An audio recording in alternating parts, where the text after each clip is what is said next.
Clay comes in 25-pound bags, and I will slice parts of it off to prepare for rolling it out.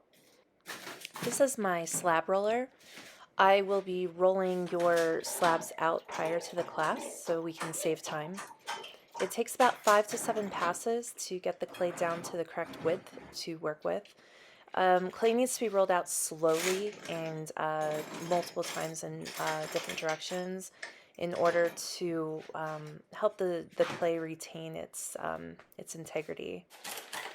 When you get your slab, you'll need to spray it down and then go over it with a rib in order to compress the clay. So what I'm doing here is just gently going over it. It does smooth the texture. This isn't entirely the goal. Clay is made with a lot of different particles, and a popular saying is that clay has memory. So it's very important that we sort of reduce the impact of having been rolled out and use firm pressure to compress the clay into this slab shape so it will be stronger. It's important to handle clay carefully and gently.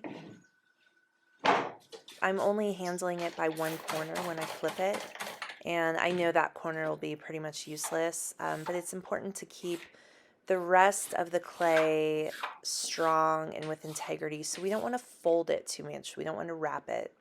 And as you're working, you're going to pick out any little imperfections you might see.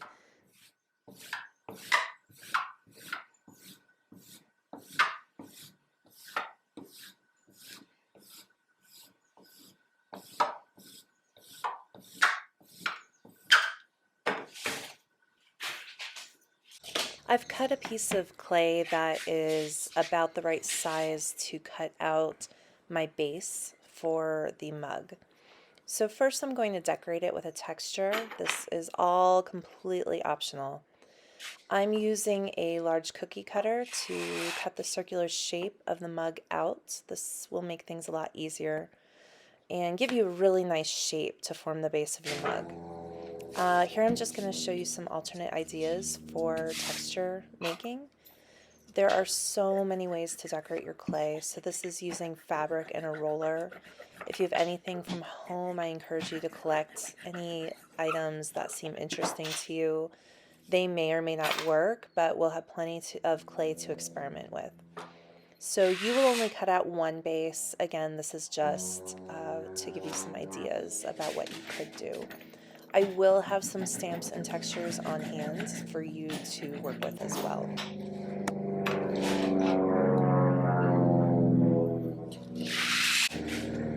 Again, please note how gently I'm handling the clay. I never press the clay, I never squeeze it or pinch it. Everything's very gently draped into my hands. Now I am stamping the clay with my maker's mark. You can use alphabet stamps to put your initials into your mug if you like. This slab will become the outside of the mug, the shape of the mug. And what I'm doing now is just making some guide marks for the length and the width of the mug. I'm cutting through right here, but the rest of the marks I make, I will not be cutting entirely through the clay. These are just guidelines so that I know where to put my textures. The clay will expand as I roll out my textures, and so I'm not quite ready to cut yet. So again, these are just guiding marks. They are not the final cut. I'm cutting a slab that is 6 inches high and 11 inches wide for the shape of the mug that I'm making. You may decide that you would like a shorter, wider mug. You will plan that out ahead of time, and I'll be giving you a worksheet so that you can plan the shapes and the sizes that you'll need to be cutting. So I'm starting with what I am going to make the bottom of the mug and starting to apply some textures from the bottom up. So I'm always thinking the top of the slab I'm working on is going to be where the mouth goes, where you actually drink out of the mug. So I'm just planning around that idea.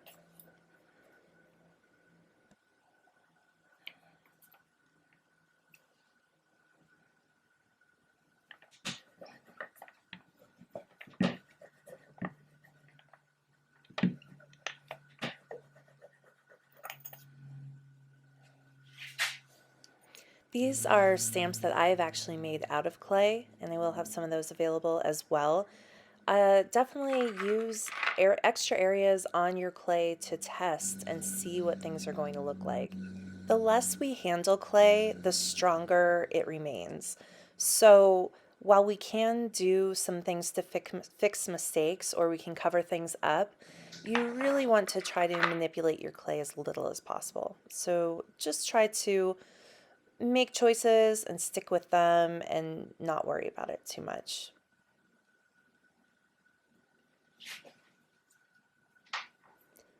Ta-da! As you work, it's important to keep your work dampened. As you can see here, I'm smoothing the top of the clay. So as you work, you also want to think about your final product. Always make corrections, always make things look nicer.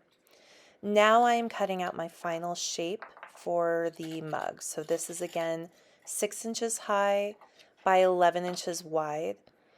And it's important to note that when you work with clay, as it dries and then as it is put into the kiln and fired at very, very high temperatures, it will shrink approximately 12%.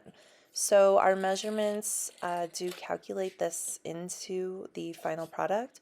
You may want to make something even larger than what I'm making, but I definitely don't recommend going too small. So always think what we're making needs to be larger than our final product. Again, emphasis on gently moving the clay. Notice how I just let it rest on my hand. I'm not squeezing, I'm gently, gently moving. You'll notice this is a bit out of order. The finished mug is on the left. We are going to make the handle now so that it can firm up before you attach it to your mug. So I'm cutting out a length of clay that is 1 inch wide.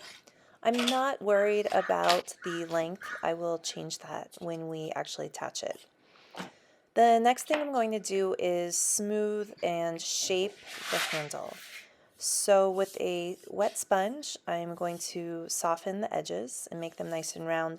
And I am applying some firm pressure on both edges to sort of push the clay inward. This will start to develop some bumps on the side, which I like. I like having this ridged texture. You may want to just stick with a flat piece of clay because that's simple and there's nothing wrong with that. I do recommend smoothing the edges, but that's pretty much all the work you need to do.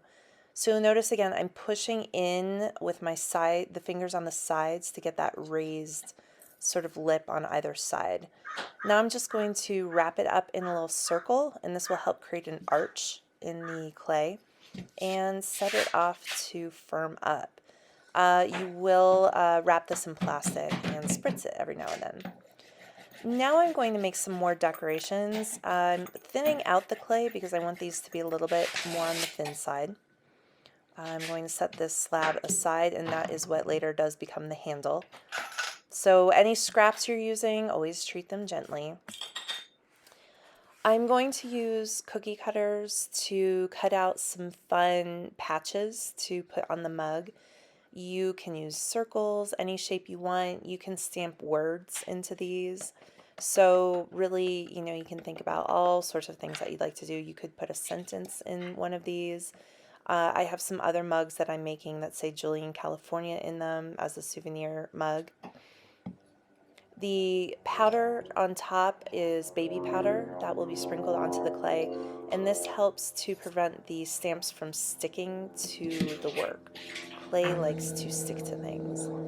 So here I'm just adding a little decoration around the clay. And this is, again, I'm thinking of it sort of like patches that I want to add to the decoration of the clay.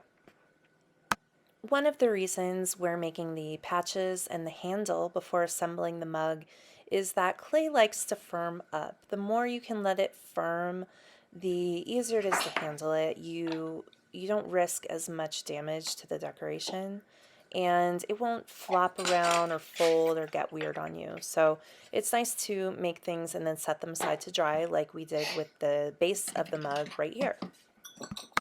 So this is probably the most important thing you can remember when it comes to joining pieces of clay. You always, always, always have to score and slip. So scoring is putting these scratch marks into the clay. It roughs up the clay so that when, just like maybe your fingers from your left hand intersecting with the fingers of your right hand, the clay, when it comes into contact with other scored clay, sort of joins and creates more contact surface area than if you were just to put two smooth pieces together. So every single part that is going to be connected to another part must be scored, and then we will add slip to it in a moment. You'll notice my other hand holding the clay down as I move along the bottom. I'm not applying pressure, I'm just not allowing the clay to lift up. Now I am fitting the slab around its base. So this is not the final joining. It's like a fitting. So we're taking some measurements here. So I'm resting the slab on top of the base, and I'm going to see where the overlap is in the slab. And I'm going to cut a line, I'm sorry it's hard to see, on a diagonal here. So you'll notice it's not perpendicular, it's very diagonal, and you'll see why in a moment. I'm now going to cut mitered edges into the side of the clay. So before we cut the clay just simply straight perpendicular, now I'm holding my knife at a 45-degree angle, and I'm making an undercut, which I will actually have you do this slightly differently, but the important thing is that the left side and the right side are cut at the same angle, but as you can see, one cut is on the top and one cut is underneath. So again, a 45-degree angle, and that's going to make a very, very nice seam to join the clay when it wraps around. So once again, I'm scoring the sides of the clay here.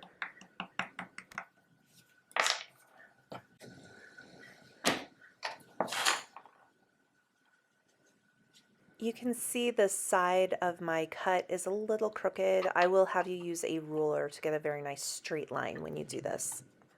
And again, always tidy your clay whenever you can. Slip is simply liquid clay. It's a very, very wet, soft clay, and we'll use it as a glue in order to bind the two pieces. You will have a bowl of this on your table, and you can use as much of it as you want. Now, you don't want to use so much that when you push the pieces together, you have a deluge of slip coming out from between your seams. It's absolutely okay for it to come squishing out, and it will, but we don't want to put all of the slip we can possibly get on there in there. That would just become very messy. So now I'm being very careful with making sure that the edge of the circle and the slab are lined up, and I'm gently going around and attaching the two, sort of giving a downward pull, push motion to join them, but I'm not using strong force. And then occasionally you'll see me tap the top of the clay in order to create a little bit of pressure to join the two pieces together. They will connect very quickly and very easily, so you don't have to worry too much about them coming apart immediately, and we will do things to make this stronger as we work. Now I'm doing the same thing for the mug seam. So I apply slip to both sides that are going to join. And then I'm going to gently pull and sort of guide them together. I'm using very little pressure. I'm not squeezing. I'm sort of just introducing the pieces to each other very slowly. So now I'm just gently pushing it into place.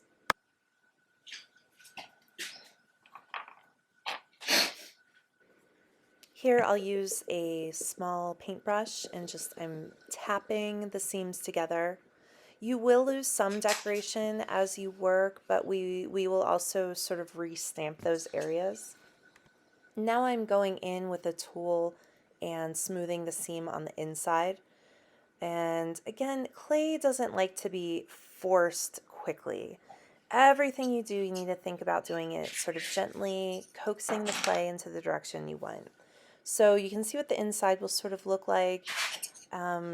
Just very gently smoothing that seam until it seems to disappear.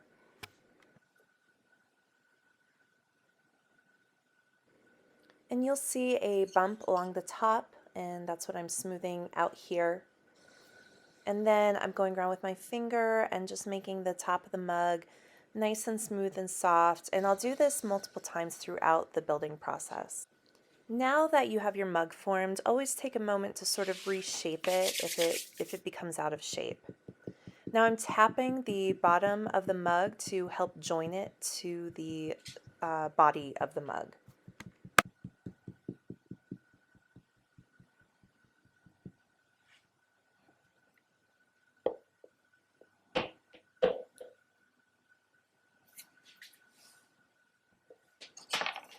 I'm using this angled tool to go around the base of the mug and create a stronger connection and also create a nice decorative angle so that the piece looks finished as it transitions from the top to the bottom.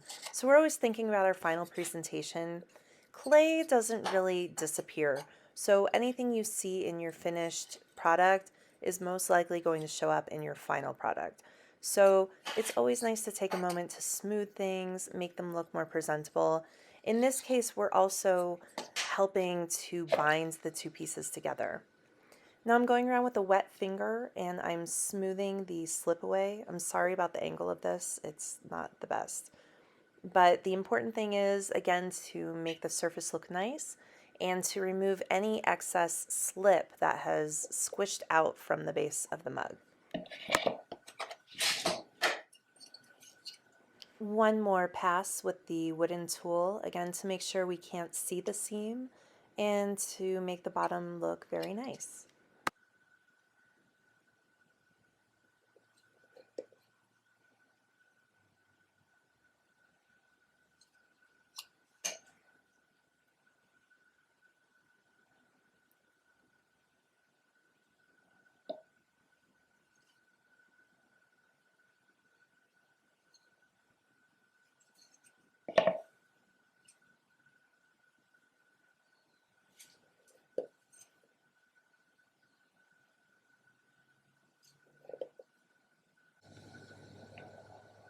Now I'm using a rounder tool to go around and smooth out any slip or smooth out the connection that is in the bottom of the mug. So this is the inside where the body meets the base.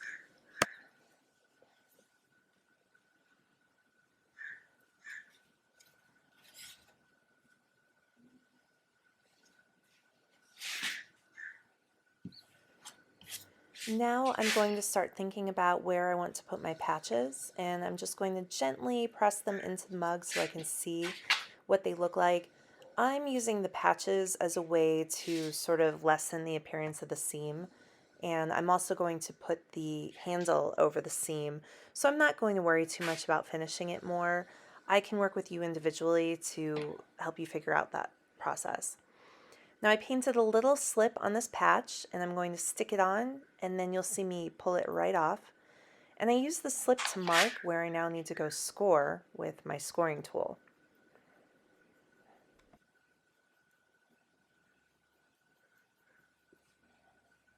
Now I'll pick up my patch and score that as well. And it's important to get complete coverage because we want the entire thing to be unified and to be completely covered. Now I'm going to roll some slip over it. You can brush or roll. I find that if I roll, it reduces any drag on the scoring that I've done, preserving its roughness. Now I'm going to gently press the patch into place. I'm not squeezing here. I'm not trying to move any clay. If I were to squeeze, I might thin the wall of my mug. This is really just bringing the two pieces together. Now I'm going around with a brush to remove any excess slip, which is very important. If a piece has wet areas, it can dry unevenly, and this can cause cracking. It can cause your patch to pull away a little bit from the mug. Now I've connected all three, and I'm going around one more time with a paintbrush, and I'm cleaning it in water in order to remove any excess slip and soften the edges of those patches. Now we get to think about attaching our handle. So the first thing I'm going to do is fix the ends of the handle. So I'm going to use a cookie cutter and just cut a nice round edge, and I'll just give it a nicer appearance. And I set it aside in a mug handle sort of shape. You can also lay it on its side to do this, but moving forward we want to try to keep it in this shape as much as possible and not flex it too many times. Now I've decided where I want my handle to start, so I'm scoring the spot where I'm going to attach the end of the handle. And now I'm going to score the tip of my handle. Again, sorry for the, there we go. And now we add slip, so we always score and slip. And again, gently attaching the handle. Now, if you want to squeeze your handle and have it flare out, there's nothing wrong with that. That's all just a visual appearance, and that's your choice. You could smooth the tip of the handle into the mug if you want to do that. I like simply pressing mine on there. I like how it looks. But again, that's all very personal choices. Now we're going to gently lay it down. You might start to lose a little shape in your mug when you do this, so you could have someone help you. You could put a sponge in there, or just try to work efficiently and make sure you reshape the mug when you're done. So now I'm going to cut the end of the handle. I've decided how long it needs to be by holding it up to the mug. And I'm going to just evaluate how it looks for a moment and then determine where I need to score. So I'll just move the handle up. I'm going to score where it's going to attach, and then score the bottom of the handle.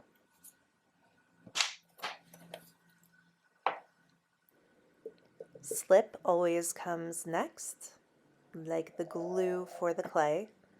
And again, gently tapping the handle into position.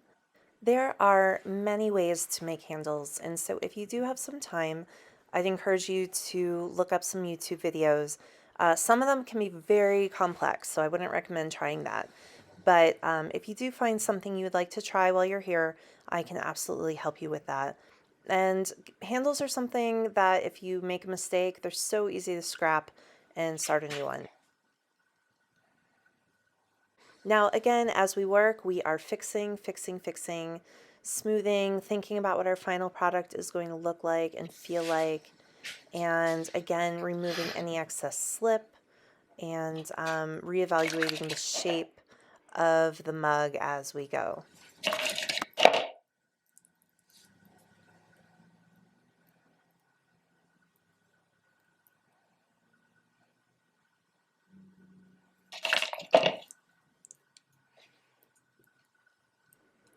Placing the mug upside down will help it retain its sort of buoyant handle shape, so we will ultimately be drying them upside down when you are finished.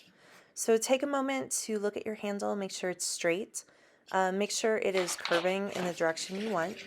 You may need to use some props in order to help support the curve if it seems to be collapsing. And again, this might take a little experimentation, something I can absolutely help you with. But just, know that what you see is what you are going to get. So make sure you like it. Make sure you have everything in the position that you want.